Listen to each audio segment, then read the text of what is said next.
Pagkatapos, kitaan kita. Sabi mo, ilang kayo? 800. Ito. Pakita ko sa'yo. Tamad kayo eh. Look at this. These are Chinese products na nabibili sa Binondo. Na sinabi nyo, warning, masama sa kalusugan. Huwag tangkilikin. And yet, pinapabayaan nyo na nagkalat to sa Binondo at sa Quiapo. Ayan mga Chinese products. Meron pa dito, may amphetamine pa. Sabi nyo masama sa kalusugan. Bakit yung pinapayagan? Ba't di kayo nag-raid? Di ba meron kayong enforcement group na armed kung kailangan? Di ba? Tapos meron pang biogesic dito na fake. Nasaan yung biogesic na fake? Meron din kami nabili fake na biogesic, fake na Neozep, and fake na Decolgen. Ayan. Alam nyo, Director General, itong mga fake na medicines, hindi natin alam kung anong formulation ito. Maring masama sa kalusugan to. Kung hindi man siguro effective, okay lang sana. Hindi tumatalab. Pero paano kung may side effect? Bakit hindi nyo po nahuhuli ito? Ba't kami? 800 ang tao nyo, kami ang tao ko, 2 lang ang tumutok dito, ang dami namin nagawa. Yung sinasabi nyong 1,000, 50,000 mga nakumpiska nyo, kung kami nga, milyonis na agad. 2 tao lang. Ano pa? Napa-down namin, na-flag down. Don't use that word na kulang kayo sa tao. O katulad yung sinabi ni Senator Erwin sa Palawan, since 2018, importante yun para sa libre dialysis sa probinsya. Hindi ma-approve-approvehan. Why? Kasi hindi kayo nakafocus doon. Kasi walang lagay yun eh. Kaya isinantabi nyo. Pero kung may mag-apply na malaking pharmaceutical companies, I bet you, approvehan nyo agad yun. Kung hindi pala tumawag si Sen. Erwin, tenga lang yun. It's either inutil, tamad, or nag-aantay ng lagay. Ganun lang po yun. You guys are not doing anything. Akala ko ba mag-resign ka? Paano yan, sir? Yung hinamo kita dito noon na kapag naipa-down ko yung mga hindi nyo mapa-down for so many months and years, mag-resign ka. Sabi mo, we will comply. And then hinamo ko ulit yung boss mo, si DOH Secretary, na sabi ko, yung meron pa nga kayong produkto na 12 years na, hindi nyo mapa-down, ma-take down. Tsaka yung mga sa advisory, sabi ko, paano kung mapa-take down ko yan at hindi nyo mapa-take down? Sabi kay DOH Secretary Herbosa, would you ask Attorney Teston to resign? Sabi niya, yes. Sir, inutil ka po. I'm sorry to tell you. You're incompetent. At yan mismo, sinabi ng ARTA, kayo ang one of the most complaint agency. ARTA na po mismo nagsabi niyan. At dudugtungan ko. Dapat kayo, karamihan kayo sa management, magsi-resign na kayo. Inutil kayo Wala kayong ginagawa kung hindi. Humintay lang siguro ng lagay mula sa mga malalaking pharmaceutical companies. Yung mga hindi naglalagay, sorry kayo, naglalagay, tuloy-tuloy lang, hindi kaya. Mabilis lang. Bakit nakalusot itong mga fake na mga Decolgen, fake na Neozep? Alam niyo po ito? Ang dami ito sa mga sari-sari store, nagkalat. Halos lahat ng sari-sari store pinupuntahan namin. So kawawa pala itong mga pobre kasi yung mga iba, Madam Chair, hindi naman sila pupunta sa mga Mercury. Kung ano yung pinakamalapit, tindahan, sari-sari store, bili sila dyan. Tapos mas mura. Yung pala fake. Hindi pa delikado. Tapos meron pa yung injection na supposed to be para sa diabetes, Ozempic. And then, ginagamit ngayon para pampapayat. Pero dapat yan with prescription kasi injection yun, Madam Chair At binibenta sa Shopee. Hindi nyo po nahuli yun. Binibenta sa Lazada. Marami pong mga produkto na they're not supposed to be in the market. Kayo na po mismo nagsabi. And yet, pinapayagan nyo. Meron ko isang sample. Ito naman, on the other hand, ito po isang kilalang produkto. In fact, umiinom ako nito Sa US, no problem. Kalat to, approved to. Pero sa atin, hindi approved. kasi hindi registered daw. Now, ang tanong, is it because hindi ni-register ng supplier dito o nag-aantay sila na i-register para milagay? Diretsong salita. Huwag tayo magpaligoy-ligoy pa. Maraming mga produkto kami nabili na sinasabi nila huwag tangkilikin kasi hindi naka-register, and yet sa ibang bansa, approved. Sa Amerika, approved. Pero dito, hindi. Huwag daw tangkilikin kasi hindi registered. Nag-aantay siguro ng lagay, Madam Chair. Alam nyo, Attorney Teston, ang dami nyo pong kapalpakan sa FDA. Matagal na po itong reklamo. Hindi lang, sa bagay, hindi lang po kayo. Remember, before you, nasibak. Bakit nasibak? Dahil nga, inutil din. The guy before you, I'm not gonna mention his name kasi wala naman na siya. Isa ako sa nagpasibak doon. And then before pa, meron pa isang babae na FDA din, napasibak ko rin. Kasi inutil. So kung hindi nyo kayang trabaho nyo, di, mag-resign kayo. Your job is to safeguard the well-being, health and well-being of the consumers, and you're not doing that. Thank you, Madam Chair. Thank you, Senator Raffy. Palagay ko, Attorney Taston, dito sa lahat ng mga produktong pinakita ni Sen. Raffy, merong mga counterfeit, merong ding mga unregistered. So i-channel, I think you will have to answer the issues he has raised and we will raise during this hearing. I-channel natin yung mga tanong in both those directions. Unahin natin dun sa mga counterfeit products. So isang tanong dito, sa website mismo ng FDA, makikita na may ganitong report, no, na sasabihin ko sa inyo, covering the period January 2024 to March 2025. Seized counterfeit drug products, posible may kasama diyan dito, seized counterfeit products, may nakuha kayong in the value of 21,979,539 pesos. Meron din kayo in that same period na seized unregistered health products, 50,596,932 pesos. Saan po madalas nahuhuli itong mga, on the one hand, counterfeit products? Locally ba o imported? And following on that, I will ask baka si Attorney Ordonia, ano po yung nagiging ugnayan ninyo ng FDA at saka BOC sa pagpigil ng ganitong pagpasok ng mga counterfeit products? Pero una po, usually ba locally o imported yung mga counterfeit products, possibly including some presented earlier? Attorney Taston. Maraming salamat po, Madam Chairperson. It's a halo po siya ng local at saka imported po. Pero since ang Pilipinas po ay largely importing country, hindi lang po sa pharmaceutical product, pati po sa pagkain, cosmetics, and other health products, marami rin po talagang imported health products po as defined under the charter of the FDA, which is RA 3720 as amended by RA 9711. So marami po talagang peddlers din po na nanggagaling po sa labas po ng bansa. At meron din po silang mga kasama dito na local distributor po, Madam Chairperson. Kung ganun ang kaso, so ano nga yung nagiging ugnayan nyo sa Bureau of Customs para mabawasan or ma-eliminate yung practice na ito na nakakapag-import ng mga counterfeit pala na pharmaceutical products na malamang pumapasok dyan sa bag na pinakita kanina? In terms po of border controls po, Madam Chairperson, meron pong in-issue po na, I think, if I'm not mistaken po, memorandum circular way back pa po nung administration ni President Aquino. And what do those circulars mandate you and BOC to do together? Bago po i-release po ng Bureau of Customs sa border po of entry, dapat po kunin nila yung license to operate as importer-distributor. At hindi lang po dapat license to operate, dapat po yung produkto mismo, dapat meron po siyang market authorization o yung tinatawag po natin na Certificate of Product Registration. Pag na-present po ito ng isang importer sa border po natin, it will be enough for purposes of FDA clearance. It will be enough for the Bureau of Customs to release them, provided that they pay the appropriate tariffs, duties, and taxes po, Madam Chairperson. Okay, so matanong ko po si Attorney Ordonia. So sir, pag nakita nyo yung bag na ipinakita kanina, halo-halong mga produkto, malamang yung iba doon ay mga counterfeit pharmaceutical products.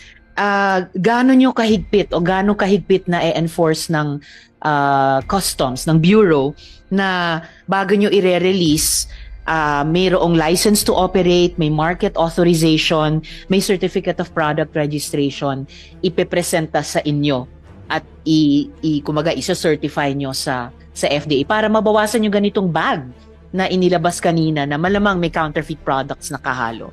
Attorney. Good morning, Madam Chair. I confirm the statement of the FDA, Madam, and before releasing these items, we see to it that we verify the authenticity of the documents presented.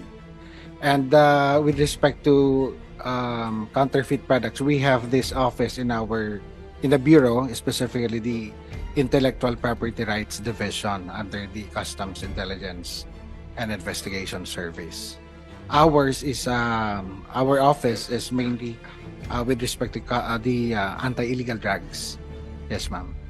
I'll have follow-up questions about that, but Senator Erwin would like to interject. Yes, Madam Chair, mabilisan lamang po. Tanong ko po dito kay Attorney Teston, meron po bang mga sanction, kaparusahan pag nagbenta po isang kumpanya ng unregistered health products? Kasi parang wala because continuous po di po ba? Kung meron po, ang tanong po natin, may napasara na ba o may nakulong na po ba kayo for selling unauthorized food supplements, Attorney? Maraming salamat po, Madam Chairperson, Your Honor. Meron po under Republic Act 9711 which amended RA 3720. Sa makatawid po, Your Honors, Madam Chairperson, marami pong pending administrative cases sa FDA po. Nung huli po ako nag-check, I think kahapon po yata, nasa 3,000 po yung administrative case sa FDA involving violation of FDA Act of RA 3720 and 9711. Ang penalty po sa administrative cases is between 50,000 to 500,000 pesos po. Pero patungkol po doon sa may criminal cases po, ang criminal cases po kasi kadalasan po ginagawa po namin jointly with the law enforcement officers. Andyan po ang NBI, andyan po ang PNP. Pag meron pong operation, alam naman po natin na ang nagpa-file po ng kaso is yung kadalasan po LEAs o kung may complainant man, pina-file po siya sa may piskalya and then nililitigate po siya sa korte. Ang tanong ko, Attorney, lagi natin naririnig, may batas, may ganito. Yes. Napakababa naman palang penalty kahit sino kayang bayaran yan. May nakulong na ho ba kayo? May na-prosecute na po ba? May nakulong para nasampula, napasara? Parang wala pa po ako naririnig. Madam Chairperson, may Wala. The answer is wala. I can attest to that. Wala. Salamat, Attorney and Senator Raffy. Sino yung nire-refer nyo na para sagutin yung tanong ni na Senator Erwin at mag-comment dun sa comment ni Senator Raffy? Madam Sino po ba? Chairperson, Attorney nandito po Teston. yung Deputy Director General ng Field Regulatory Operations Office who can answer Attorney the question po. Tabakin. Yes po. Tabakin, sir. Attorney Tabakin, sir. So, please address the questions of Senators Erwin and Raffy. Good morning, Madam Senator and Mr. Pero before that, pwede maka-interject, Madam Chair? With the With the indulgence of Senator Erwin, quickly, Senator Raffy. related sa kanila. Related po, before Kasi Attorney ang Tabakin. pinapasa ni Attorney Teston sa NBI, sa PNP, hindi nila responsibility, BOC. Kayo, kasi kayo yung FDA, kayo nagsasabi na illegal ito, mali itong gamot na ito, hindi ito dapat na nasa market. Kayo dapat ang tumututok sa kaso. So ang tanong talaga ni Sen. Erwin, meron na bang nakulong? Yun pakisagot. So, Attorney Tabakin, please. Based on available records, Your Honor, meron na hong mga nakasuhan at meron na hong yung nakulong po kasi wala. Dahil binayaran po kasi yung yung fine lang ho kasi yung naging penalty. Pero as to the nakasuhan, meron na hong nakasuhan from start. Ilan po yon, Attorney? Approximately po total, ma'am, from 2021 to 2025, ma'am,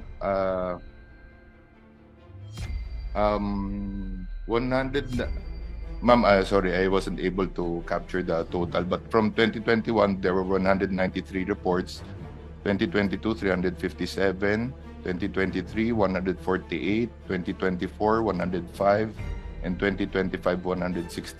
Reports lang po yun, sir. Pero ang tanong Yes, ni na po. Senators Erwin at Raffy, ilan ang kinasuhan batay sa reports na ito? Ma'am, let me extract lang po the records if you can give me a few minutes. Please do so within the hearing. Senator Tanong ko Erwin. din kasi habang hinalungkat mo yung records mo dyan, Attorney Tabakin, ang tanong ko po, ilan na po, okay, kung sinabi nyo, kinasuhan, anong nangyari po dito? Pinasaran nyo ba? Kasi parang continuous po, paulit-ulit lamang. Sabi nyo yung penalty maliit, kaya paulit-ulit lang din, 50,000 na pinakamalaki. Kulong, wala pang nakukulong, walang nasasampulan. Kalusugan po ng mga kababayan natin ang nakataya po dito, hindi po kalusugan ng kung sino-sino. So, may problema ho talaga tayo. I mean, we really have, you have a problem. Kaya tanong ko po, may nakulong na ba? Wala pa pala kasi nagbabayad ng penalty. So pag nasita, nahuli, bayad ka lang ng penalty, okay na. Larga ka na naman. Ang tanong ko dyan, pinapasara na ba? Kinakancel nyo na ba yung kanilang mga permit? Yes, Your Honor, we do. Just going back po to the figures po. Ang convicted po under counterfeit medicine RA 8203 is 3 na po. Tapos ang convicted under RA 9711, yun yung basehan ng kaso, 11 po. Na ganun. Ngayon po, yun, totoo po yun. Talagang walang nakulong kasi nga ang penalty na inimpose ng court fine lang. So nababayaran nila yung fine. So hindi sila nakukulong. So would you say, Attorney, area yon for amendment yes, na i-propose ng definitely, komite ma'am. namin? And we welcome, ma'am, the provision on declaration of economic sabotage of certain because po the difficulty po without under the Internet Transactions Act, while the law kasi provides for extraterritorial application, the reality is we cannot go abroad, to possibly file a case or extradite kasi karamihan talaga ng mga produkto, as you can see po dun sa mga description, talaga foreign foreign made. Tapos yung mga local po na, for example, yun pong sinasabi ni Senator Raffy na pineking mga Unilab products, Decolgen, what have you. Based kasi dun sa mga intelligence namin na kukuha, kasi siya dinadaya yung mga packaging dito na gano'n. Maliliit lang yan. Actually meron kaming operation with NBI previously na unfortunately hindi nasunog kasi nakatunog yung may-ari kasi bahay lang. Paano sila nakatunog? Feeling namin baka yung nagtip sa amin, baka siya rin ang na kumbaga na kapag kumbaga na nakaramdam yung nagpapatakbo. Kasi drum lang to, balde lang. Yung mga vaccine kasi napakaliliit lang niya. Madam Chair, sorry Senator Raffy, with the indulgence of Senator. Sabi niya kasi, Senator Erwin, sorry. Sabi niya kasi yung mga pinipeke na produkto ngayon nila, maliit lang yon. Oo nga, maliit lang kasi bumibili, maliliit na tao, kaya hindi nyo pinapansin. Like Decolgen, Biogesic, and Neosep, maliliit na tao. Ang bumibili niya, mahirap na kababayan natin na nagkala sa mga sari-sari store. Halos lahat ng sari-sari, hindi naman siguro lahat, karamihan sa mga sari-sari store, nagkikerry ng Decolgen, Biogesic, Neosep na fake products. At just imagine ano yung tama doon sa kalusugan ng mga tao na nakakainom niya. Hindi natin alam kung ano yung formulation noon. Di ba? You're not doing your job. Siya nga pala, mabilis na. Attorney Teston, wala ka bang balak mag-resign? Attorney Teston. Madam Chairperson, Your Honor, I serve at the pleasure of the people acting to the President.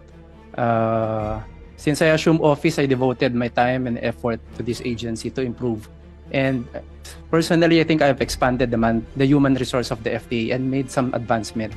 But respectfully, I respect the opinion of Senator Tulfo about me running the agency. I serve at the pleasure, again, I serve at the pleasure of the people acting through the President. And if there's someone better than me to head the agency, I'll gladly yield the post to that better person, Madam Chairperson.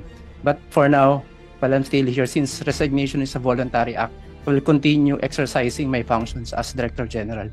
At any rate, Madam Chairperson, Your Honors, Like any other government, national government agency heads, I likewise tendered, Your Honor, my resignation as early as June 2025, with due respect to the Office of the President's directive for everybody, particularly the heads of national government agencies. While I'm still here, I'll continue exercising the mandate of the office. In fact, Madam Chairperson, Your Honor, I've prepared meron na po akong year-end report.